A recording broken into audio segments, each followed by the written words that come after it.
royal family, an institution shaped by centuries of British history. From state occasions to grand weddings, every aspect of their lives is governed by traditions. For the nation, they provide spectacular moments. Everything the royals do has symbolism, has significance. We take a look through the royal rule book from the very beginning. The traditions of birth. We have this tradition of royal women coming out of hospital, having just given birth, carrying the baby, having to look all happy. We examine the traditions of marriage. It was always a sort of belief that the prospective bride had to be a virgin. Diana obviously proved to be the ideal virgin. And those of grand state occasions. My lords and members of the House of Commons. The Queen does not come to the Commons. The last time a monarch came to the Commons was Charles I, and he rode his horse into the Commons and tried to arrest 5 MPs. We meet the photographer who spent decades covering royal traditions. I was actually witnessing history in the making, there's no question about that. And we shine a light on the modern royals who are shaking up the system by doing things their way. I loved that Meghan came out and really showed her post-bump. We reveal the moment Obama got it horribly wrong. You can see Her Majesty sort of look at President Obama as if to say, oh my gosh, what are you doing? And the incredible letters from Princess Margaret to Parliament when she nearly caused a crisis by breaking tradition. She said, I am particularly anxious that whatever may happen may not cause any embarrassment either to you personally or to the government. As she knows, everything is hanging on this. These are the secrets of the royal traditions.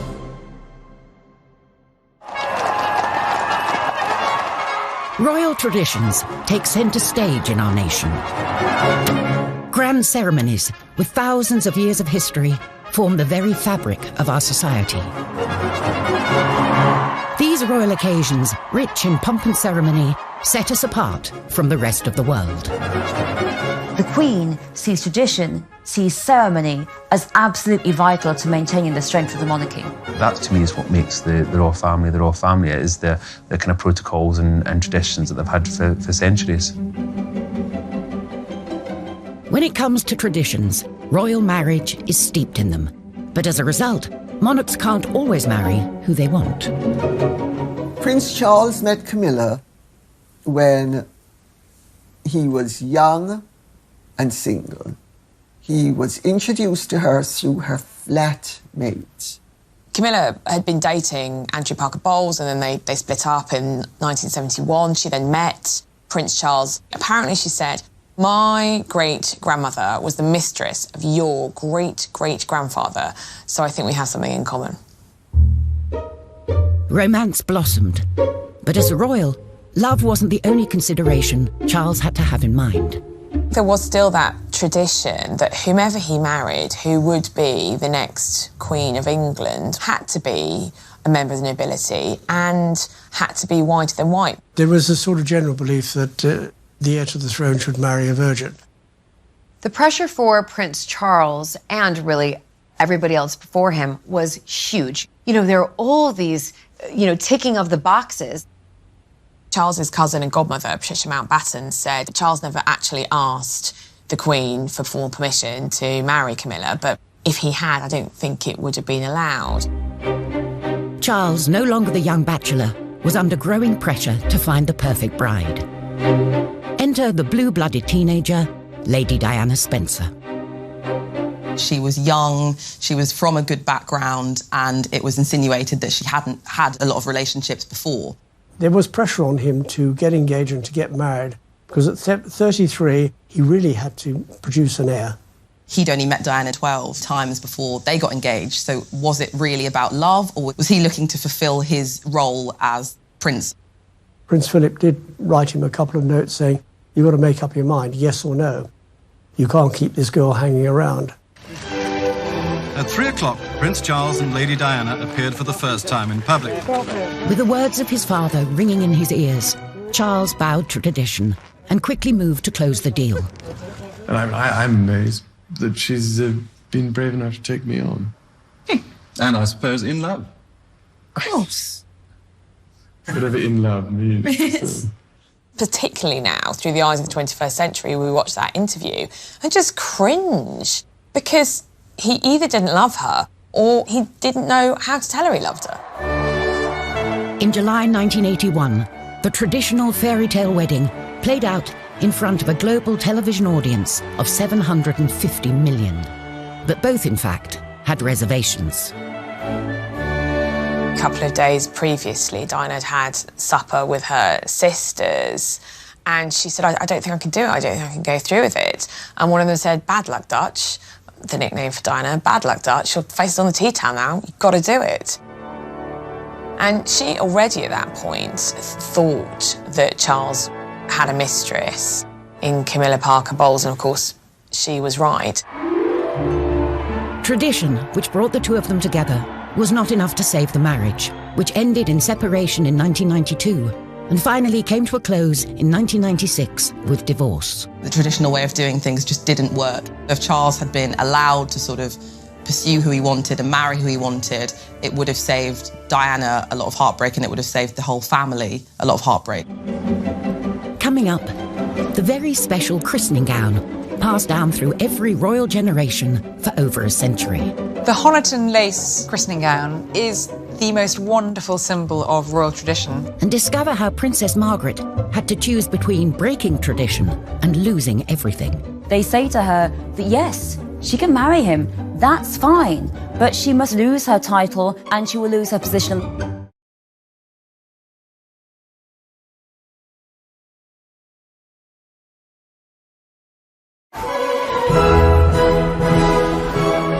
Royal traditions. They don't just make for grand occasions full of pomp and ceremony. For the Queen, they're an important reminder of the link between God and the monarchy. The Queen is head of the Church of England. She's Supreme Governor of the Church of England. She believes in her role, and believes in her role as being one for life. And for any royal, these traditions start from the minute you're born. The proud and now rested father was the first to arrive this morning. One wing of a hospital in West London has become synonymous with royal traditions when it comes to births. Prince George was born at the Lindo Wing, where his father was born and his uncle was born, and so many other royal babies have been born.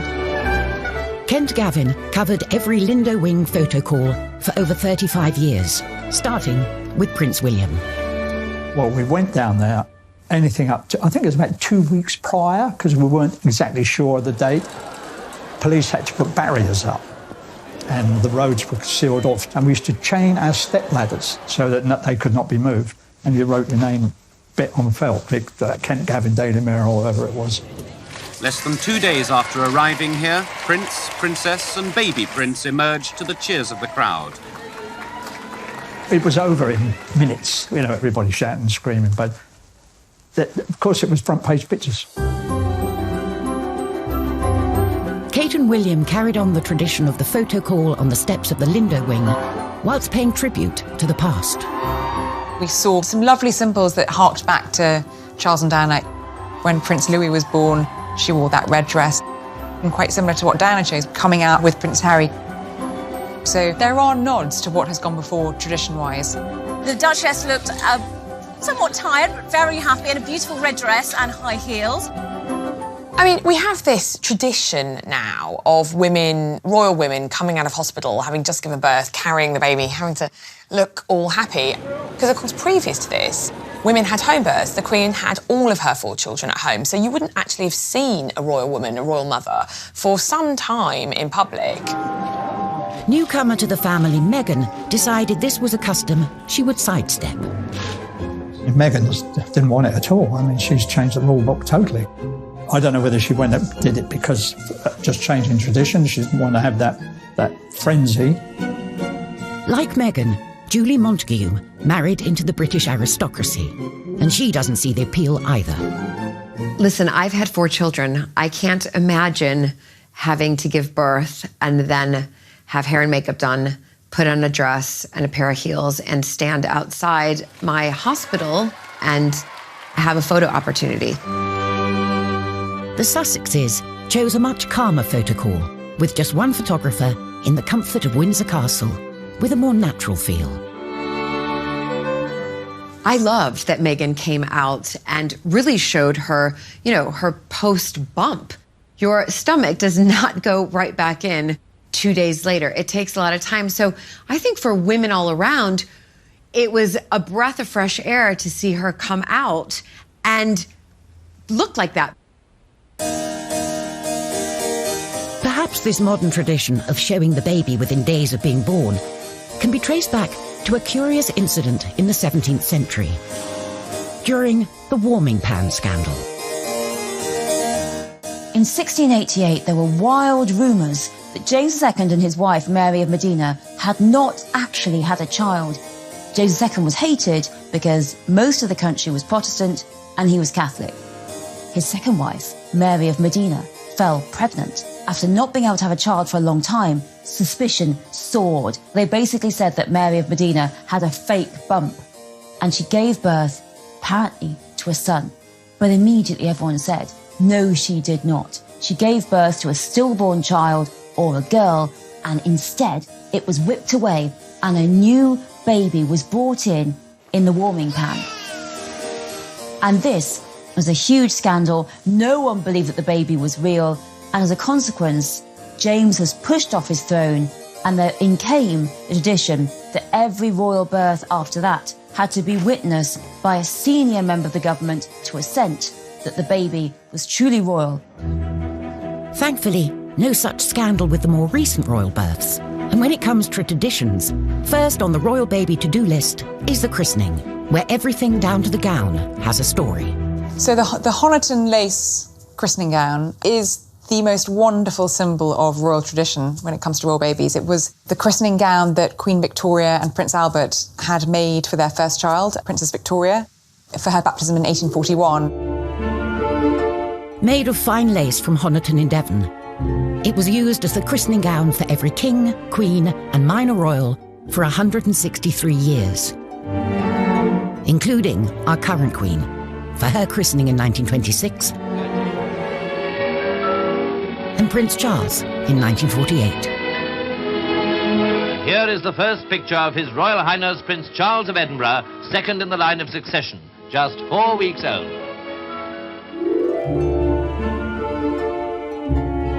Over 30 years later, he carried on the tradition with his own son. Granny was christened in this. Great-granny. And I was. Look, I was christened in this. Looks remarkably well displayed. The Victorian gown finally took one too many royal dribbles. And then in around 2004, when Prince Edward and Sophie Countess Wessex's firstborn, Lady Louise, was wearing it, the Queen noticed that it was looking quite fragile. And she commissioned her dresser, Angela Kelly, to make an exact replica of it to be worn by future babies. And since 2004, the gown has been worn by every royal baby, right up till Archie. As well as the gown, a big part of the christening experience is the all-important pictures with the family. Kent Gavin was handpicked by the palace as the only photographer for Prince William's big day in 1982. On arrival at the palace, I was given a list of the running order to which I could expect the photo call to take place. And the first one was Diana and Charles, and the only thing was that William's crying his eyes out. But Diana had the solution to that on and off during the photo call, and that was to put her little finger in his mouth. About 3 minutes had taken place before that picture was taken because of William hollering and hooting. But then, as it was like military clockwork, the Queen came out, Philip, Queen Mother, just sat down perfectly posed. It had all been organised and rehearsed for us. But it was William who was stealing the show, obviously, because of his crying. And normally we would have been present for those sort of pictures. This particular picture was the one that most of us ran on the front page. Many years later, William requested a copy of that picture, to which I sent him, and he sent me a very nice letter in reply. That was the last picture on the actual running order. And I walked across to the Queen.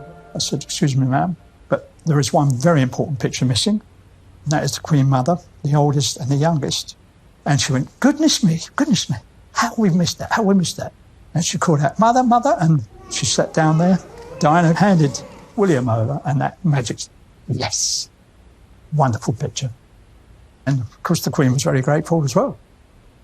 She has a whole set of all of these pictures.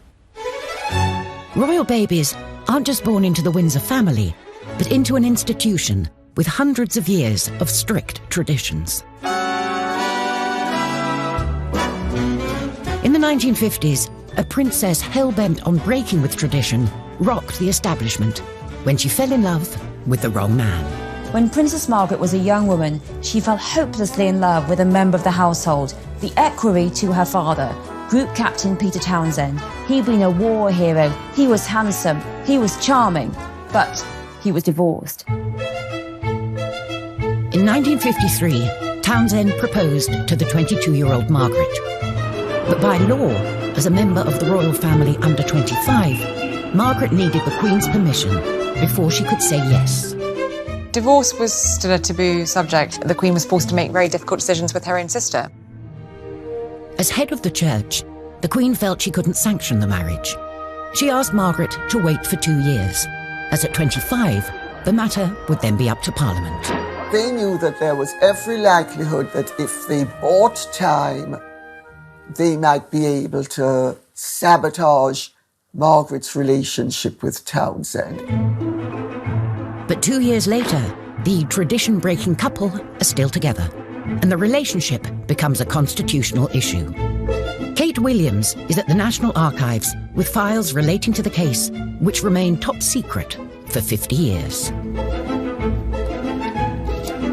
Princess Margaret's 25th birthday really begins this panic and this crisis in government.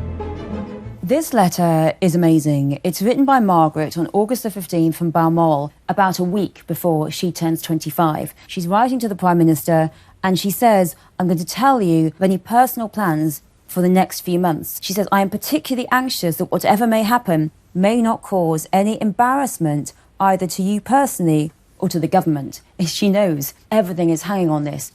My birthday on August the 21st, it will encourage every sort of speculation about the possibility of my marrying Group Captain Peter Townsend. She says, I'm not going to see him over my birthday, but in October, I shall go to London. It is only by seeing him in this way that I feel I can properly decide whether I can marry him or not. The Queen knows I'm writing to you, but no one else does. This is a secret letter from Princess Margaret to the Prime Minister saying, this is what's going to happen. With the threat of this possible marriage very real, the government sprung into action. This letter is from the Cabinet Secretary, Norman Brooke, and it's written the day after her birthday, and it is advising the Prime Minister on what to do next. And he's saying, I am quite clear that this is not a matter for the Prime Minister alone, and crucially, it's not just the British government, it has to be the other Commonwealth governments. They all have to be consulted, and they all have to agree. With the seemingly impossible task of gaining Commonwealth consensus, the government set harsh conditions for Margaret. They say to her that yes, she can marry him, that's fine, but she must lose her title and she will lose her position on the civil list. So with absolutely no money or no status whatsoever, she really will be completely excluded. For Margaret, just 25, the cost of what she would lose by breaking with tradition was just too much.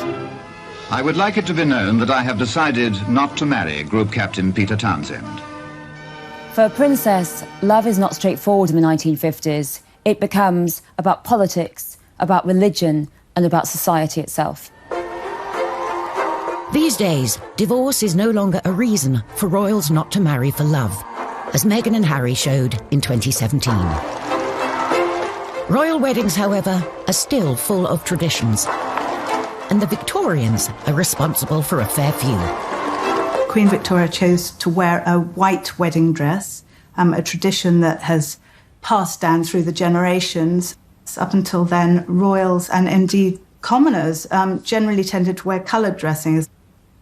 And the couple chose to have a wedding cake which had a topper on it with figurines of the bride and groom.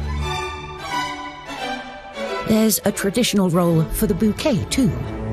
Their eldest daughter set another tradition when she picked some myrtle from Osborne House for her wedding bouquet. And again, it's something we've seen with both William and Kate and Harry and Meghan. The Queen Mother started her own tradition when she put her wedding bouquet on the grave of the unknown soldier in Westminster Abbey. Obviously, she lost her brother in World War I, so she was probably thinking of him. Traditionally, the royals marry in abbeys and cathedrals, like St. Paul's or Westminster. Charles and Camilla were forced to choose a more humble venue. Both Charles and Camilla wanted to have a civil service at Windsor Castle, but they were slightly dismayed to find out that if they had been granted a wedding licence by the local council, that meant anyone could get married, apply and get married at Windsor Castle for the next year. So they scrapped that.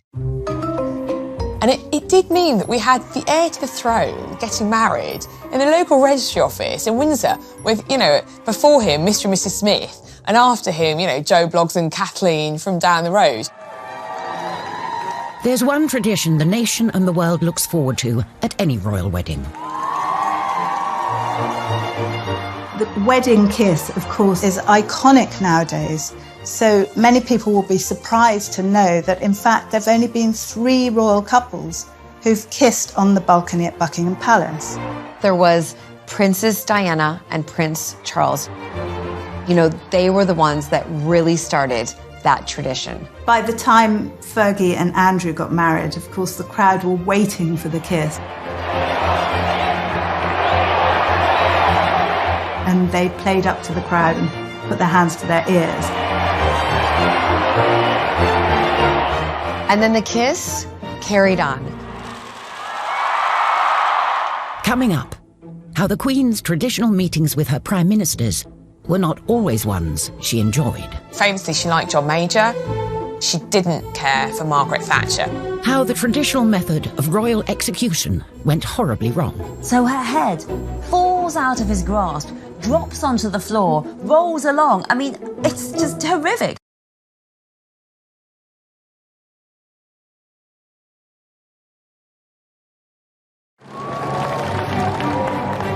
Our Queen, the longest-serving monarch in British history. For 67 years, she's been front and centre at every ceremonial event, from trooping the colour to state opening of Parliament. If the Queen were a stick of rock and you cut it through, you would read duty written on her insides. As head of state, it's the Queen who has to give final sign-off before any act of Parliament can become law. And every year since 1952, she's travelled to Westminster to read out the legislation of her government, missing the event just twice, when she was pregnant with Prince Andrew and then Edward. State opening of Parliament, it's absolutely full of tradition, but each of the traditions means something. So, for example, the Queen does not come to the Commons. The Queen is not allowed in the Commons. She's only allowed in the House of Lords. The Commons is for the Commons. It's for the elected parliamentarians, and the Lords is for the appointed parliamentarians. My Lord, pray be seated. Black Rod the messenger walks down to the Commons, and the doors are shut in his face. And he bangs 3 times on the doors. The Commons are summoned. MPs file into the Lords to hear the Queen give a speech outlining the agenda for the coming Parliament.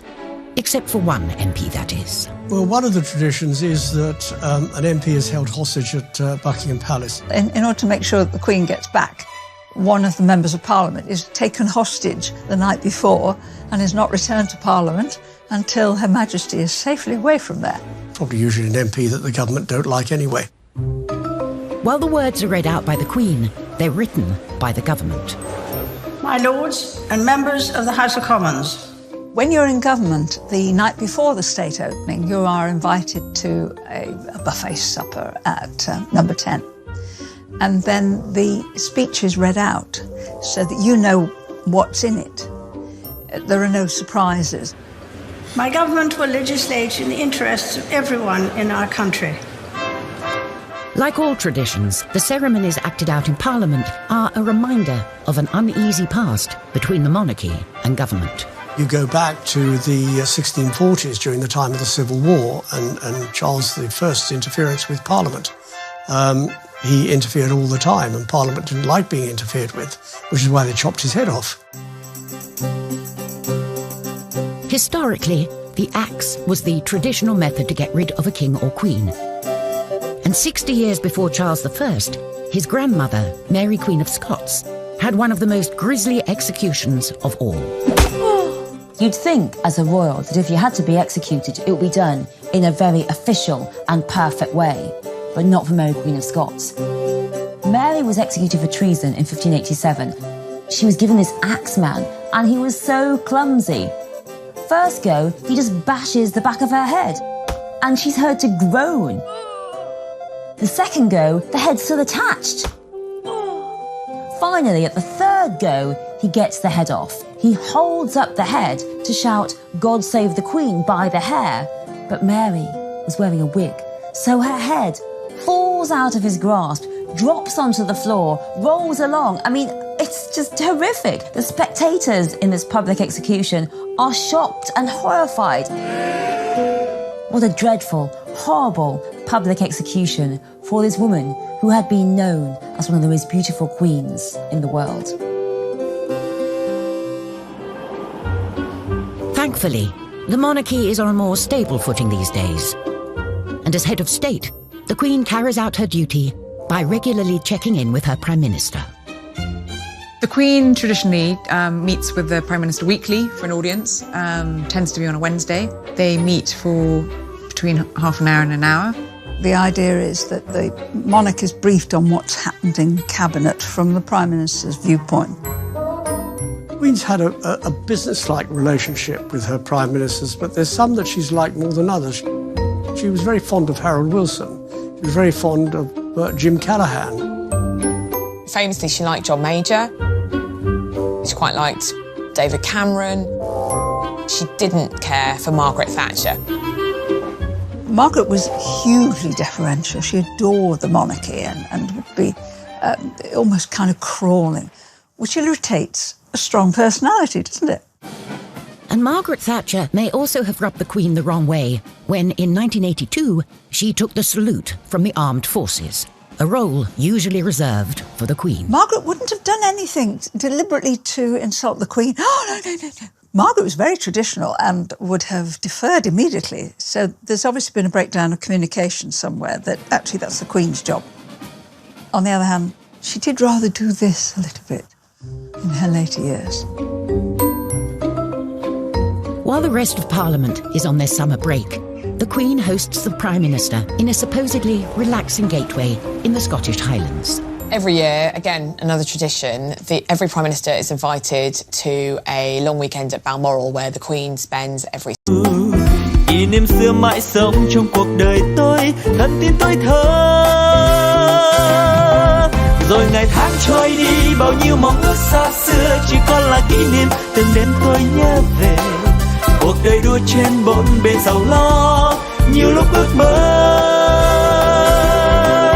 rằng được phép nhiệm màu đưa tôi về thuở xa xưa, bay cao cùng cánh diều đùa chơi với đám bạn, hồn nhiên ngày thơ vui đua ngày tháng, để lòng tôi hân hoan giữa trời mây, ngày xưa dấu yêu còn đâu.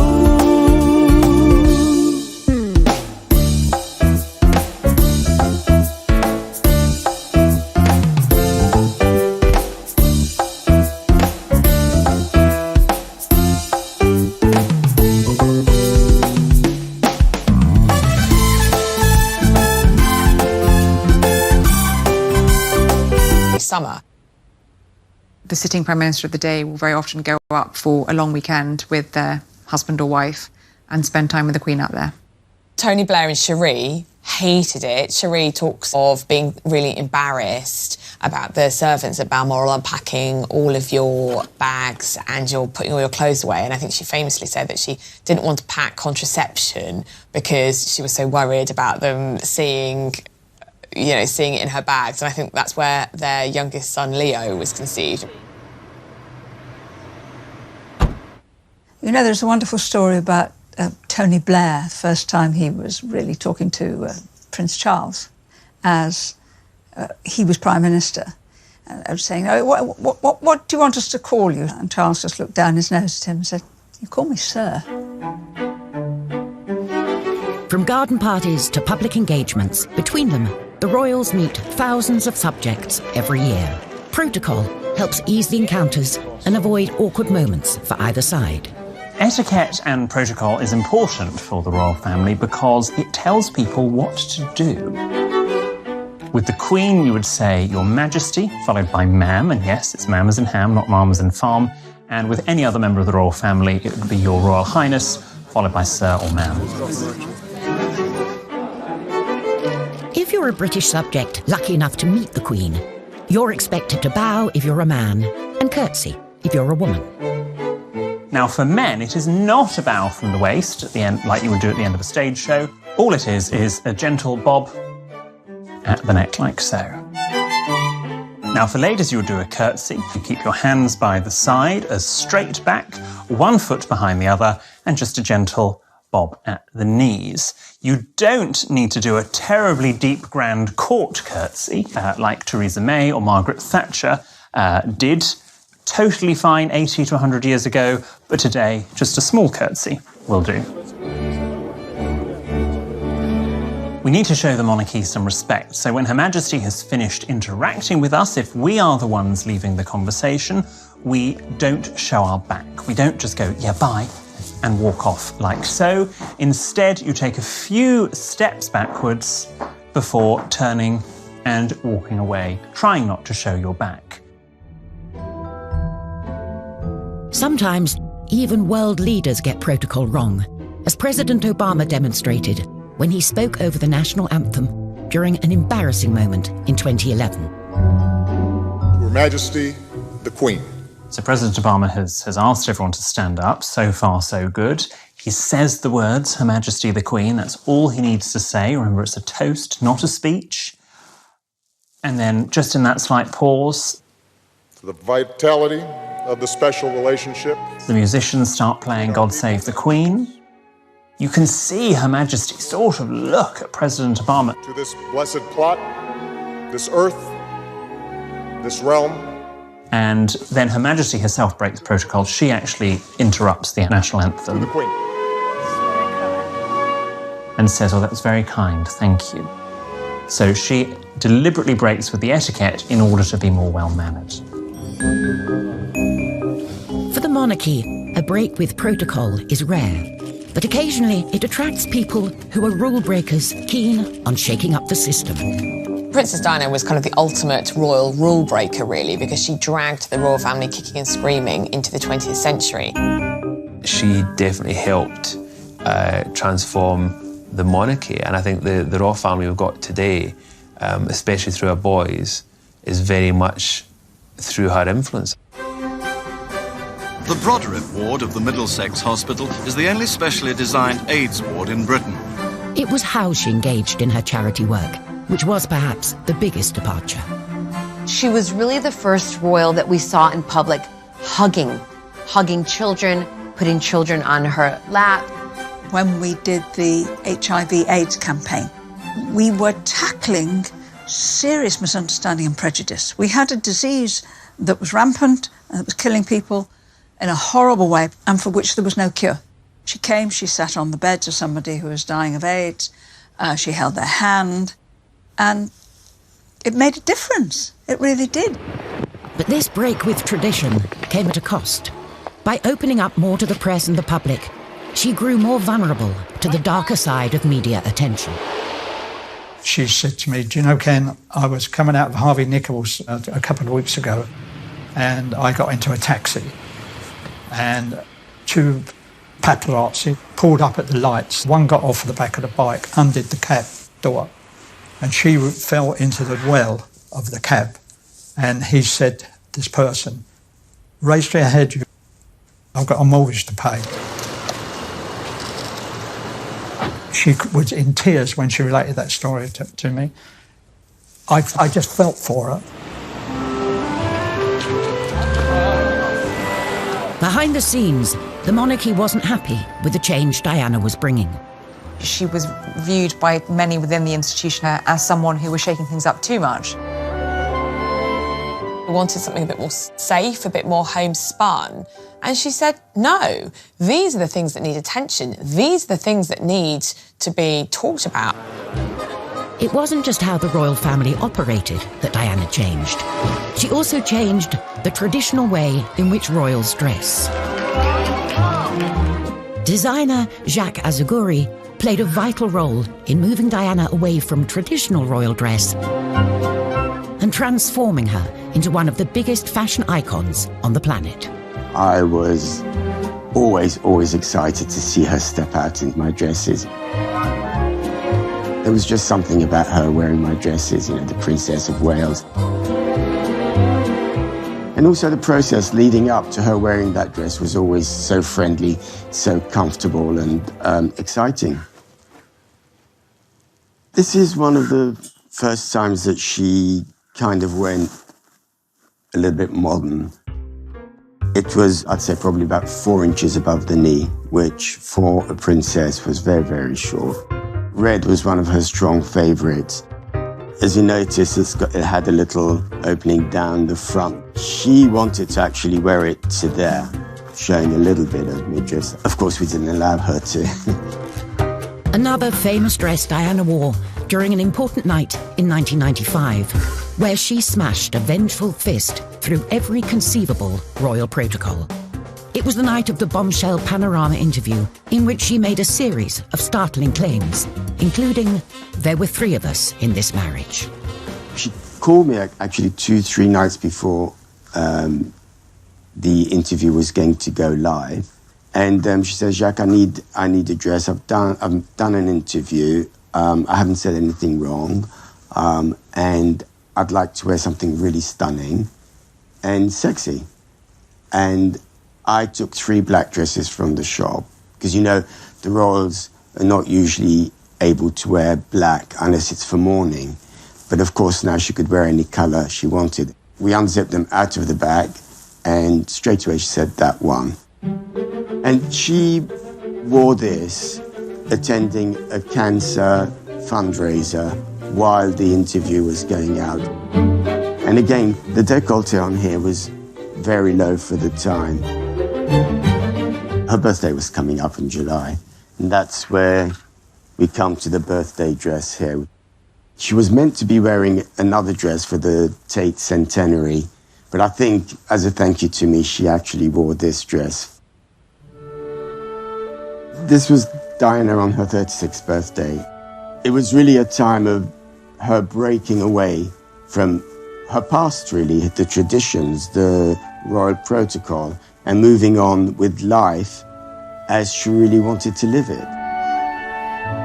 And sadly, that was the last time she was seen in public with, a full evening gown. Dear Jacques, I was quite overcome on opening the parcel. I'm absolutely thrilled to have been given such a beautiful dress for my birthday. Thank you more than I can possibly say for making this day particularly special. Lots of love, Diana. Coming up, Meghan Markle's bumpy introduction to the world of royal traditions. Meghan was criticized for one of the most minor things I've ever heard about, like having a messy bun. And how the royals are kickstarting new traditions fit for the 21st century. When Sussex Royal came about, it racked up over 3 million followers in less than 24 hours, and that broke a Guinness World Record.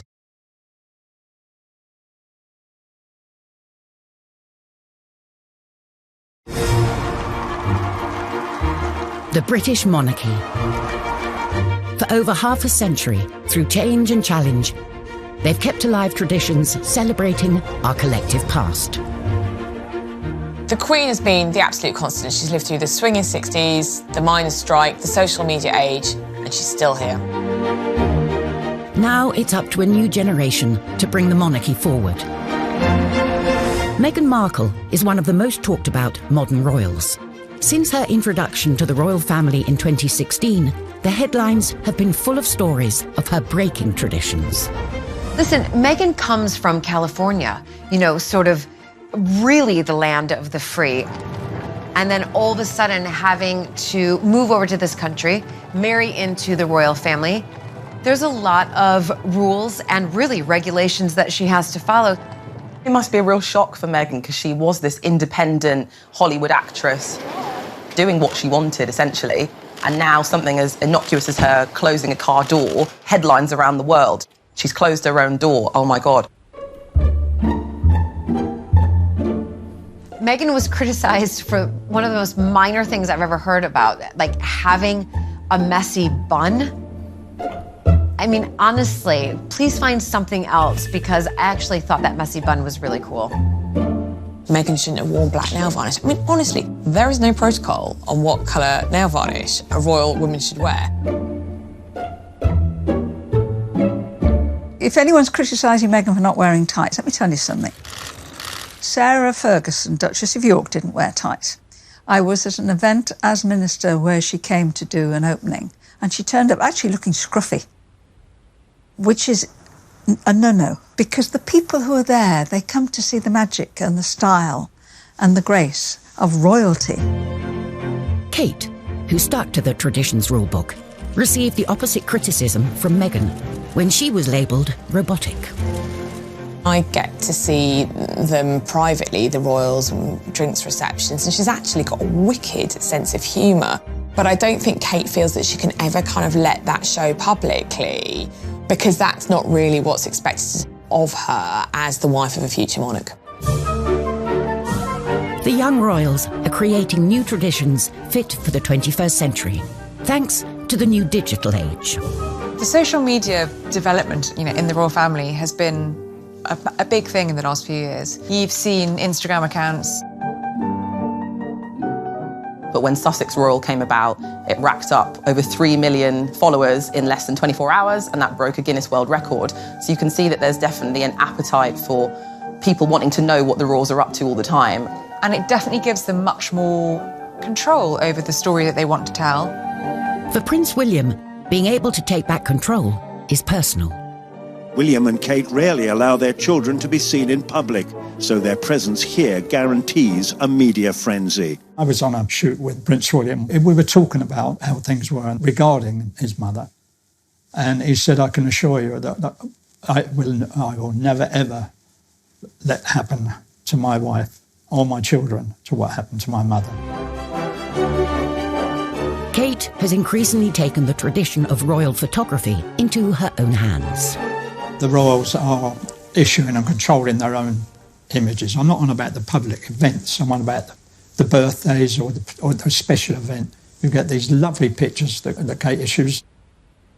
It's taking the sting out of paparazzi, if you like. As is tradition, the monarchy will one day pass over to Charles. I think Prince Charles, in many ways, will be a very good sorbet monarch. He'll be a lovely palate cleanser between what we have now and what we will have in the future. Charles, I think, sees the future of the British monarchy similarly to some of the European monarchies, which have kind of massively slimmed down. We've seen that in balcony appearances. We've seen just the Queen with Prince Charles and Camilla and his sons and their spouses. And unlike the Queen, whose opinions remain secret, Charles has already expressed his views in public on topics ranging from the environment to architecture.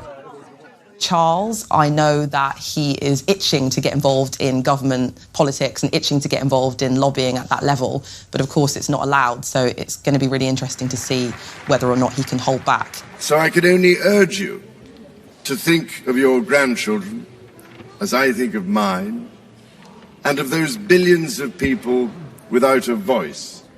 What he will find very hard to do will be to curb his statement of his opinions or pushing the government to do things. We don't want the royals to take sides. We really don't want the royals to express opinions on things. Whoever is on the throne and whatever they wish to express, one thing is for certain. These royal traditions, which have been at the very heart of our nation and monarchy, will remain. This is what makes the United Kingdom, this is why we get the number of tourists we do get, because we do have traditions, and our traditions go back historically hundreds of years, and it's important that we maintain them. Royal traditions are like the fulcrum around which the family circulates. Individuals come and go, but the royal traditions are always there. All those great British traditions will remain. That is what makes the royal family the British royal family.